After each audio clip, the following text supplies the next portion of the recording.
আর ৯ দিন পর থেকেই সারা ভারতবর্ষ জুড়ে জিও, এয়ারটেল, ভিআই তাদের সমস্ত রিচার্জের দাম বাড়াতে চলেছে। তো বন্ধুরা, কত টাকা করে রিচার্জের দাম বাড়তে চলেছে?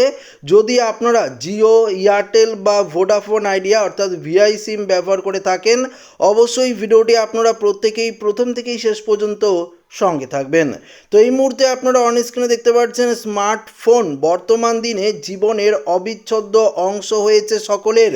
কিন্তু সেই ফোন সচল রাখার জন্য মধ্যবিত্তদের কাছে আসতে চলেছে এক বড় চ্যালেঞ্জ। কারণ নতুন বছর শুরুতেই পকেটে টান পড়তে পারে সাধারণ মানুষের। সূত্রের খবর, 2026 সালের শুরুতেই ভারতের 3টি বড় টেলিকম সংস্থার মোবাইল রিচার্জের দাম বাড়াতে পারে। এখানে বলেছে, দেখুন পরিষ্কার আপনারা দেখুন, এখানে বলেছে কল ডেটা চালাতে গুনতে হবে বেশি টাকা। 2026-এর শুরুতেই রিচার্জের ধাক্কা। তো আপনারা প্রত্যেকেই আপনারা কল করেন বা ইন্টারনেট ব্যবহার করেন, তো সেই ইন্টারনেট এবং কল করতে আপনাদের এবার থেকে আরও বেশি টাকা রিচার্জ করতে হবে। দেখুন এখানে কি বলেছে, সূত্রের খবর, 2026-এর পড়ার পরই টেলিকম অপারেটর তাদের প্রিপেড ও পোস্টপেড প্ল্যানের দাম 16% থেকে 20% পর্যন্ত বাড়াতে পারে। শুধু তাই নয়, অনেক সংস্থা ইতিমধ্যেই তাদের কমা অথবা সস্তার মোবাইল রিচার্জের প্ল্যানগুলো বন্ধ করে দিয়েছে, যার ফলে সাধারণ গ্রাহকদের কাছে আর অন্য কোনো বিকল্পের পথ রইল না। পাশাপাশি পকেটে চাপ পড়তে চলেছে মধ্যবিত্তদের। অন্যদিকে দেখুন এখানে কি বলেছে, যেখানে বর্তমানে কোনো আনলিমিটেড কলিং ও দৈনিক 1.5 জিবি ডেটা প্ল্যানের দাম যদি হয় 300 টাকা, সেটা 20% বাড়লে একই প্ল্যানের জন্য গ্রাহককে দিতে হবে 360 টাকা। তো বুঝতেই পারলেন, যদি আপনারা 300 টাকা বা ধরুন 200 টাকারই আপনারা কোনো রিচার্জ করেন, সেক্ষেত্রেও আপনাকে 20% এক্সট্রা কিন্তু এবার থেকে রিচার্জ করতে হবে। ধরুন আপনারা 300 টাকার কোনো রিচার্জ প্ল্যান করলেন, এবার থেকে সেই 20% বেড়ে সেই রিচার্জের দাম 360 টাকা হতে পারে। প্রতিবারে রিচার্জের ক্ষেত্রে অনেক টাকাই গুনতে হয় মধ্যবিত্তদের। দেখুন এছাড়াও মোবাইল রিচার্জের দাম বাড়ার ঘটনা কিন্তু এটা প্রথমবার নয়।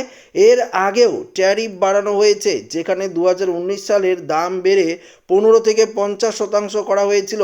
অপরদিকে 2021 সালে 20 থেকে 25% দাম বৃদ্ধি পায়। অন্যদিকে 2024 সালে 10 থেকে 20% দাম বাড়ানো হয়েছিল মোবাইল রিচার্জের ক্ষেত্রে।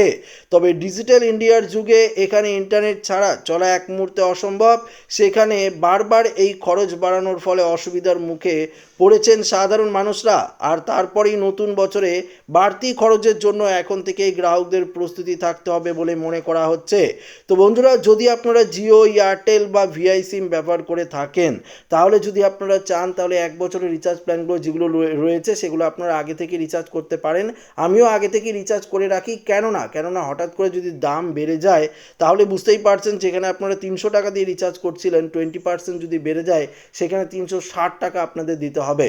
যদি আপনারা 600 টাকা দিয়ে কোনো রিচার্জ প্ল্যান করেন, সেখানেও যদি 20% বেড়ে যায়, তাহলে বুঝতে পারলেন প্রায় আপনাদেরকে সেখানে 120 টাকার ওপরে কিন্তু 120 টাকা আপনাদের এক্সট্রা করে দিতে হবে। তো এরকম করে যখন আপনারা রিচার্জ করবেন, এক্সট্রা যদি দাম বাড়ে, তাহলে অনেক টাকা দিয়ে আপনাদের রিচার্জ করতে হবে।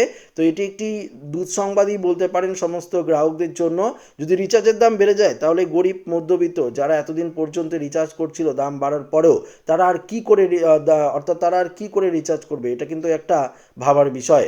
তো আশা রাখবো ভিডিওটি প্রত্যেকের ভালো লেগেছে। ভিডিওটি ভালো লাগে লাইক করবেন, বন্ধুদের সাথে শেয়ার করবেন, নতুন থাকলে চ্যানেলটিকে সাবস্ক্রাইব করে আমাদের সঙ্গে জুড়ে থাকবেন। ধন্যবাদ।